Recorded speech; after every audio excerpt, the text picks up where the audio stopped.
नमस्कार मंडळी, तर आपण आज पॅगोडा या ठिकाणी जाणार आहोत। तर त्यासाठी आपण वसईवरून रोरोने जाणार आहोत। तर वसईवरून भाईंदरमध्ये जाण्यासाठी आपल्याला 20 ते 30 मिनिटं लागतात।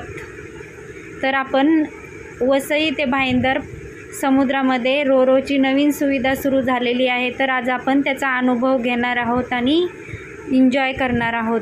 तर आपण आज त्याने जाणार आहोत भाईंदरला। तर वसई किल्ल्यामधून आपण रोरोमध्ये बसणार आहोत आणि भाईंदरला जाणार आहोत। तर समुद्रामध्ये असं खूप छान वाटत होतं जाताना। तर छान आम्ही असं एन्जॉय केलं। त्यानंतर आम्ही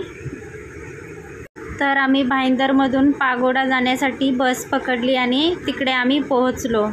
त्यानंतर तिकडे छान असं सुरेख पागोडा इथलं सौंदर्य दिसत होतं।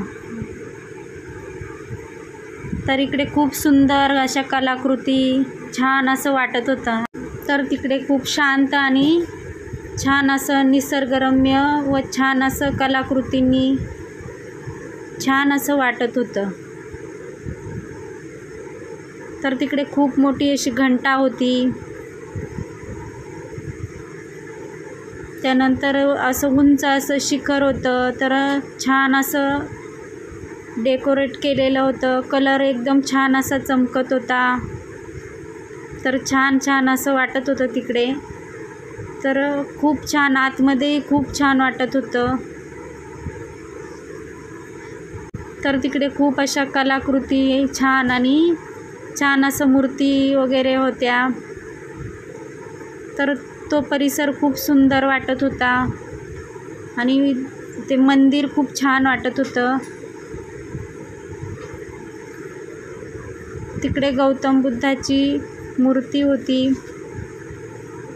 तर तिकडे असा अशोकास्तंभ बनवलेला होता, तोही छान वाटत होता। गार्डन होतं, छान 2 मूर्त्या होत्या आणि मंदिर खूप छान असं डेकोरेट केलेलं होतं, छान असं बनवलेलं होतं। तर तिकडे एक सोनेरी रंगाची छान अशी गौतम बुद्धांची मूर्ती होती आणि मंदिरही सोन्यासारखं छान असं चमकत होतं। तर ते खूप छान असं वाटत होतं। गौतम बुद्धाची मूर्ती खूप शांत आणि छान वाटत होती। त्यानंतर आम्ही परत वसई किल्ल्यामध्ये रोरोने आलो। तर तुम्ही जवळ राहत असाल तर नक्की रोरोचा आनंद घ्या आणि पागोडाला जाऊन या। व्हिडिओ आवडला असेल तर लाईक आणि सबस्क्राईब करा।